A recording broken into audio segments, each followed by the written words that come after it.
हमरा के एजा काहे ले गेल बड़े? ली एकरे पे साइन कर दी। काहे? कौन चीज के कागज है? आई डोनेशन के। का? एमे लिखल बा आप अपन मर्जी से दोनों आंख डोनेट करत आनी। ना ना ना।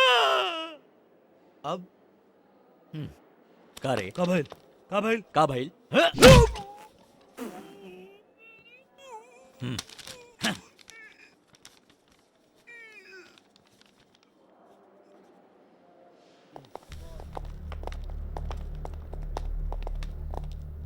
ए कलवा भैया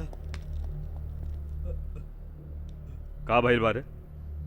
भैया हमार आँख चोरी हो गई। मतलब?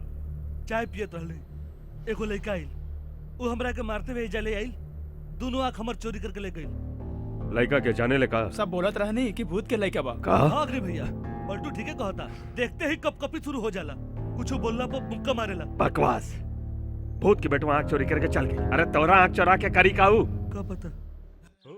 तोरा से क्या कहला? राजू ऐसा का? फ्रेंड्स, आज हम तू लोगन के एगो सरप्राइज गिफ्ट देब और वो गिफ्ट बा रंजन, जे कबो इहे कॉलेज में पढ़त रहल। आज से वो रोज कॉलेज में आई। रंजन,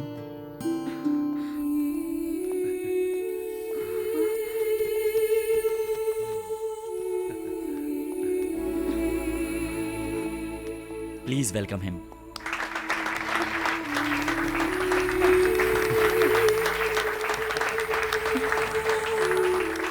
हम कभी सोचले ना रहे कि हम कबो दोबारा देख पाए, हम फिर से अपना दोस्तन के देख पाए। Thank you Ajay. अरे अरे, ई का रंजन, तोहरा बाबूजी के सपना बा तू डॉक्टर या इंजीनियर बनबा बा ना, और अगर उनका सपना पूरा ना होगी तो देश में एगो डॉक्टर या इंजीनियर की कमी हो जाई ना। अजय सर, परीक्षा में सब सवाल के जवाब ना दे पावे से हम फुल मार्क्स से ना दे पाई, लेकिन तोहरे इंसानियत के देख के हम आज तोहरा के फुल मार्क्स दे देनी। बाप के बेटवा। Thank you sir.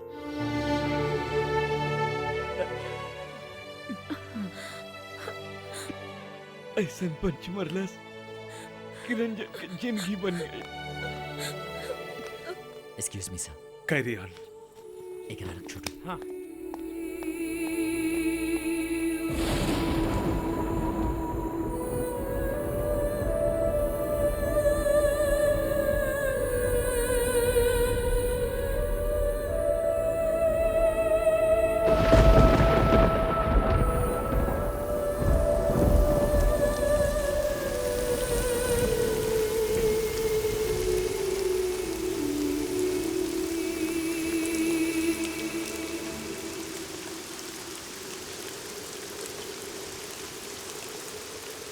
I love you Ajay.